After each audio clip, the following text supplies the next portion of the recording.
A hearty good morning to all.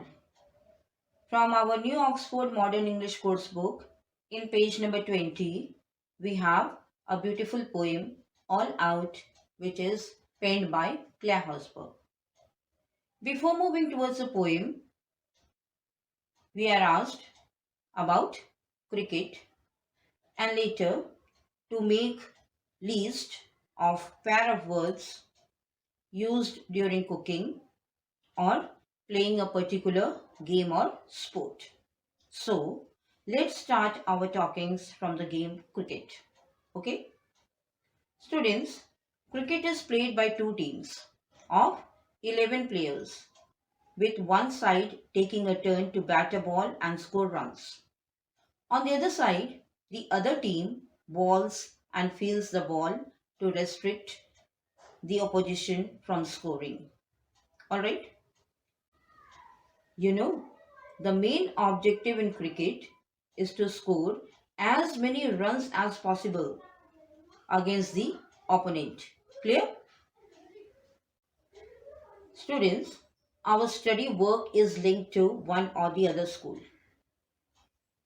One side, a teacher is there to teach, and the other side, a student is there to understand whatever is taught by the teacher.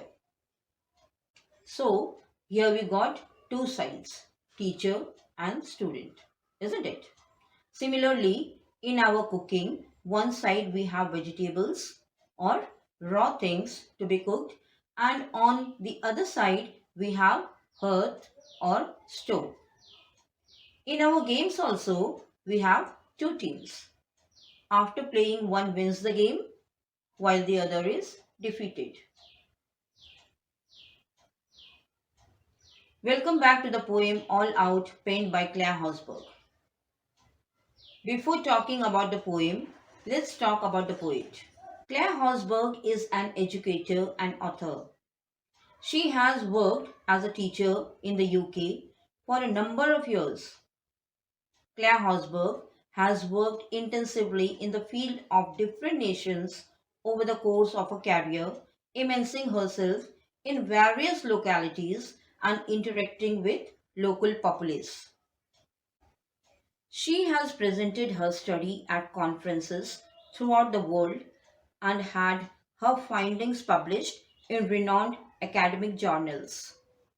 Some of the writings of Claire Horsburgh are A Polar Explorer, Light in the Night, Hope for Humanity, and a poem, All Out. Students, let's talk about the summary of the poem. The poem All Out by Claire Horsburgh is a reflection on the end of a relationship.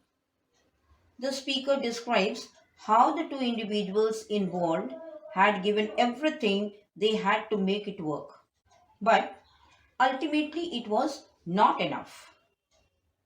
The phrase all out refers to the effort put forth by both parties in trying to salvage the relationship. The speaker acknowledges the pain and sadness that come with letting go, but also finds a sense of peace in accepting that it is a time to move on. The poem ends with a sense of closure, with the speaker saying, "We are all out now, and it's all right." Overall, the poem conveys a message of acceptance and resilience in the face of a difficult situation. This was the summary of the poem. The poem All Out by Claire Horsburgh does not follow regular meter, rhythm, and rhyme. It belongs to a free verse poetry. Now, let's dive into the poem. Welcome back to the poem All Out penned by Claire Horsburgh. To understand the whole poem, I have divided the poem into three sections. In the first section of the poem, the speaker tells us about the skill, the talent, the experience, and the effort of a bowler, the activities and the movement of the ball, how the batter strikes it, and where it goes. The speaker says that The bowler's arm moves just like a spinning wheel. When the ball escapes the bowler's hand in dim and vague sight, it flies and moves straight in a trustworthy mode. Then it swings very fast and moves towards the batter. The batter, in order to create or establish a relationship with the bat and the ball, hits the ball into the excited assembled multitude audience who are impatient for the same. Now, step into the second section of the poem. Students, the team which was playing away from its home ground was still fighting in the game. Why? Because the opposition team was doing better and trying to defeat. Then, the noise was made by the audience hitting their hands together to show their approval. They applaud the performance of the players, which raised a little hope, a little chance, a possibility to do something better in their effort. The audience waved the national flag and the heartbeat started beating like the drums because the bowler was ready to bowl against the opponent team. Now, come to the third section of the poem. Students, as the hearts beat faster than before, the winning spinner became more energetic.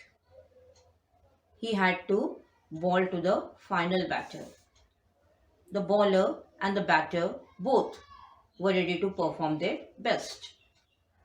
Well, the ball escapes the bowler grip, bounced past the final batter, and straight away hit the stumps. All were aghast watching the scene. It was unbelievable. How? How it happened so? There was a question mark in everyone's mind. And like this, 10 of the 11 players on the batting team were out. Thank you.